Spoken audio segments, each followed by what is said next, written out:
बाई तुम्ही BA आहात काय? हो. कितव्या वर्षी BA झाला? 21व्या वर्षी. आणि दिवाकर दातार म्हणून जो तुम्ही कोणी म्हणता त्याच्याशी तुमचं लग्न लागलं तेव्हा तुमचं वय किती होतं? 28 वर्ष. म्हणजे BA झाल्यानंतर 7 वर्षांनी तुमचं लग्न झालं, बरोबर की नाही? हो. काय सुनंदाबाई? या 7 वर्षामध्ये तुमच्या वडिलांनी म्हणा, भावाने म्हणा, बहिणींनी म्हणा तुमचं लग्न जमवण्यासाठी खूप खटपटी केल्या असतील, बरोबर की नाही? पण त्यांच्या खटपटीला काही यश आलं नाही, बरोबर ना? आता मी तुम्हाला असं विचारतो, काय नाव काय म्हणाल? हो, सुनंदाबाई नाही का? सुनंदाबाई. काय सुनंदाबाई, तुम्ही एवढ्या BA झालेल्या, दिसायला काही तुम्ही तशा काहीच नाही, पण वय तुमचं 21 म्हणजे अगदी चांगलं तरुण. असं असताना 4 वर्षापर्यंत तुमचं लग्न न जमण्याचं कारण काय? हो, ते मी काय सांगणार? हो, पण त्याबद्दल तुमचा काही तर्क तरी सांगा. या प्रश्नाचं उत्तर मी देऊ शकणार नाही. साहेब, हो साहेब, उत्तर द्यायला सांगा ना. या प्रश्नाचं उत्तर त्याने नाही दिले तरी चालेल. माझ्या वेळेला काय करायचं साहेब? मी याच अर्थाचा दुसरा प्रश्न विचारतो. मला काय, मी भरपूर प्रश्न विचारतो. मग सुनंदाबाई, त्यानंतर मग तुम्ही पुढचा प्रश्न, त्यानंतर मग तुम्ही वर्तमानपत्रामध्ये वर पाहिजे अशी जाहिरात केली, बरोबर की नाही? मला माहित नाही. मग काय तुमच्या भावाला माहिती आहे? असेल नाही तर नसेल. हे पहा सुनंदाबाई, अशी उडवा उडवीची उत्तरं देऊ नका. देवाची शपथ घेऊन कोर्टामध्ये साक्ष देण्यासाठी उभे आहात तुम्ही, तेव्हा खरं बोला. त्यानंतर मग तुम्ही वर्तमानपत्रामध्ये वर पाहिजे अशा जाहिराती, त्या जाहिरातीलाही कुणाचं उत्तर जेव्हा येईल ना तेव्हा त्या घोटाळे बाईच्या विवाह संस्थेत तुम्ही नाव नोंदवलं. कुणीच नाही. विवाह संस्थेकडून आलेल्या स्त्री मासिकात जाहिरातीला माझ्या भावाने उत्तर दिलं होतं. अहो, त्याचाच अर्थ तो म्हणजे कोणत्याही मार्गाने तुमचं लग्न जमेल ना तेव्हा त्या घोटाळे बाईच्या पांजर पोळाचा आश्रय घेतला आणि त्या ठिकाणी तुम्हाला हे दिवाकर दातार नावाचं इर्षाद जनावर भेटतंय. तुम्ही स्वतःच्या तोंडून स्वतःला म्हणते पण ठीक आहे. हो, मी तसं बोलतोय, बेकार कसं बोलतोय, कारण तुम्ही म्हणता तो दिवाकर दातार मी नव्हे. प्राण जाईपर्यंत मी सतत हेच ओरडत राहीन की तूच दिवाकर दातार आहेस. हे पहा सुनंदाबाई, उगाच एवढ्या ओरडू नका हो. मला अजून पुष्कळ प्रश्न विचारायचे आहेत.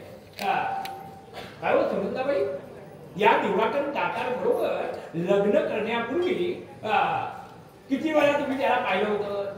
2 वेळा. 2 वेळेला काय? म्हणजे त्या घोटाळे बाईच्या विवाह संस्थेच्या ऑफिसमध्ये एकदा आणि त्यानंतर मग माझ्या मेवण्यांच्या ऑफिसात लग्नाचं नक्की झालं तेव्हा. आणि तिसऱ्याच दिवशी सरदार गृहात जाऊन तुम्ही त्याच्याशी लग्न लावलं, बरोबर की नाही? हो. काय होत सुनंदाबाई, या दिवाकर दातार बरोबर लग्नापूर्वी तुम्ही कधी फिरायला, नाटकाला, सिनेमाला असं गेले होतं का? नाही. का? कारण माझ्याकडे तेवढा वेळच नव्हता. पण यांच्याकडे तेवढा वेळच नव्हता.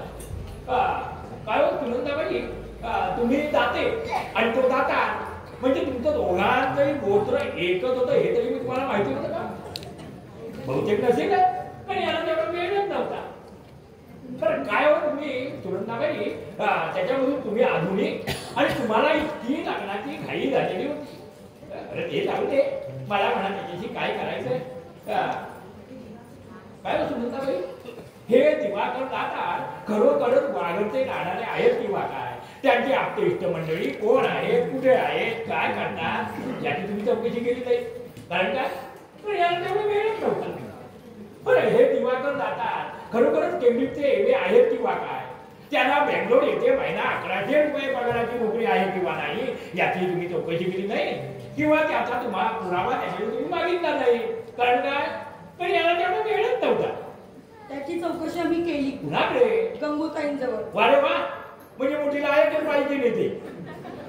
तिने तुम्हाला सांगितलं की या माणसाला महिना 1100 रुपये पगाराची नोकरी आहे आणि हा केंब्रिजहून रेल्वे होऊन आलेला आहे. आणि ही सर्व माहिती त्या भाईला कोणी सांगितली तर त्या बदमाश दिवाकर दातारने, म्हणजे हात भट्टीवाल्याला पोलीस साक्षीदार. आणि या दोघांच्या बोलण्यावर तुम्ही डोळे मोठी विश्वास ठेवला. हो, ठेवला खरा. सुनंदाबाई, उद्या मी तुम्हाला असं सांगितलं की मी मोरारजी देसाईंचा मुलगा आहे, ठेवाल विश्वास तुम्ही? जगात इतकी हलकट माणसं असतात याची कल्पना नव्हती मला त्यावेळी. अजून कुठे कल्पना आहे तुम्हाला? जगात याहीपेक्षा भयंकर माणसं असतात मॅडम सुनंदाबाई. ब्लड तपासणी करा, तुमची मते सांगू नका. त्या ज्याला फक्त आपण अवघे 2 वेळेला पाहिलं, ज्याची कसलीही आपण चौकशी केली नाही, अशा एका रस्त्यावरच्या बाळ तरुणापासून तुम्ही त्याच्या गळ्यात माळ घालून मोकळ्या झाला. काय हो सुनंदाबाई, एवढी लग्नाची गडबड घाई विचार घाई करण्याची काय जरुरी पडली होती? त्याच वेळेला डोक्यावर अक्षता टाकून घेण्याची एवढी जबरदस्त निवड तुम्हाला त्याच वेळेला का भासली? वडिलांच्या प्रकृतीचा भरवसा नव्हता. माझं लग्न झालेलं त्यांना स्वतःच्या डोळ्यांनी पाहायचं होतं. ही त्यांची शेवटची इच्छा होती. त्यासाठी एवढी घाई आम्हाला करावीच लागली. पण तुमच्या वडिलांची तब्येत बिघडायला तुम्हीच कारण होता, हे खरं आहे की नाही? हो, मी कशी कारण? शाळेत आणि कॉलेजमध्ये असताना वर्गातल्या मुलांबरोबर तुम्ही एक तमाशे केले, त्यामुळे तुमचं लग्न जमणं कठीण झालं. त्यामुळे तुमच्या वडिलांनी हाय खाऊन आतरून धरलं. घर विकून 10,000 रुपये त्या उदार दपूच्या ढगात कोंबायला तुम्हाला वेळ लागला नव्हता सुनंदाबाई. हुंडा देणं तुम्हाला भागच पडलं. दिवाकरासाठी नाही, तुमच्या स्वतःसाठी. मॅडम सुनंदाबाई, तुमच्या स्वतःसाठी. कोणीच नाही. हुंडा दिला नसता तर काय झालं असतं? लग्न मोडलं असतं. दुसरं काय झालं? दुसरं काय झालं असतं? हो हो, दुसरं काय झालं? सांगू का 4 चौघात दुसरं काय झालं असतं ते? हो सांग ना. मूल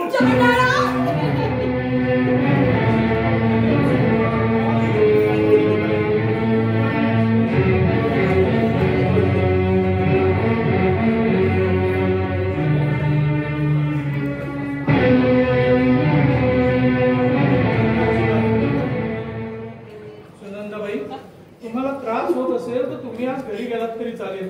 तुमची साक्ष आपण उद्या कंटिन्यू करू. नाही नाही, माझी साक्ष आजच झाली पाहिजे. ह्या चांडाळाचं पुन्हा तोंड पाडण्याची माझी इच्छा नाही. As you wish. Please continue. तुम्हाला भूल झालं असतं सुनंदाबाई, तुम्हाला भूल झालं असतं. माझ्या आयुष्याचा सत्यानाश करून माझ्या आवडीवर डांबर फासतोस मेल्या. सुनंदाबाई, दिवाकरांना जेव्हा ही गोष्ट समजली, ऐकलं तर सुनंदाबाई, तुम्हाला लग्नापूर्वी दिवस गेल्याची बातमी ज्या वेळेला दिवाकराला समजली, त्या वेळेला दिवाकरने तुम्हाला बँगलोरून हाकलवून दिलं. तुम्ही त्याला सोडून आलात नाही सुनंदाबाई? कोणीच नाही. बँगलोरला गेल्यानंतर पहिल्याच दिवशी जर तुम्हाला हा माणूस अत्यंत नीच आहे असं जर समजलं होतं, तर त्याच वेळेला तुम्ही ती गोष्ट तुमच्या भावाला आणि बहिणीला का नाही कळवली? त्या वेळेला 6 महिनेपर्यंत वाट कशासाठी पाहिजे?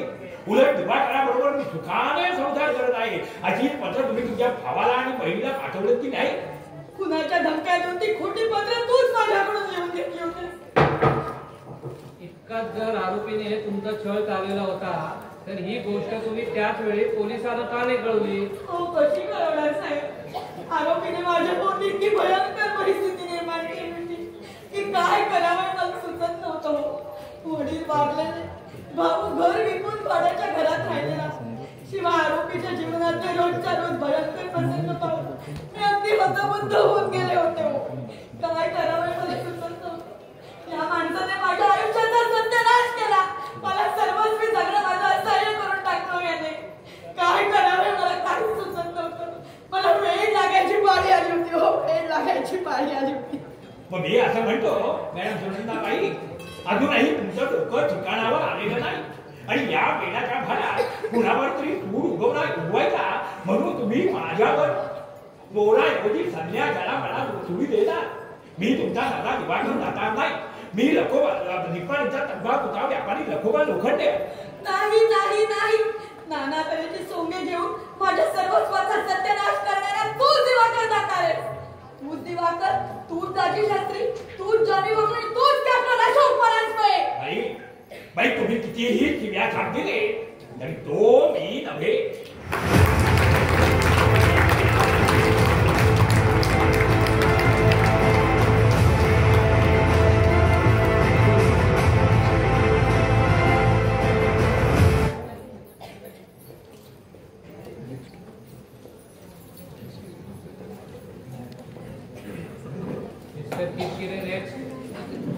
प्रमिला परांजपे.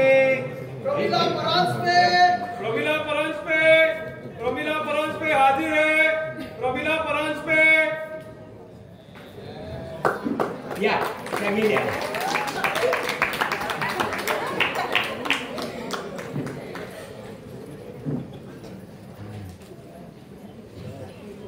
या गीतेवर हात ठेवून म्हणा, देवा शपथ खरं सांगेन, खोटं सांगणार नाही. देव शपथ खरं सांगेन, खोटं सांगणार नाही. आपलं नाव? प्रमिला परांजपे.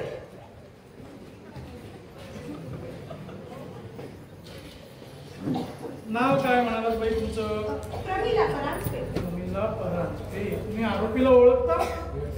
चांगलाच. कुठल्या नावानं? कॅप्टन अशोक परांजपे.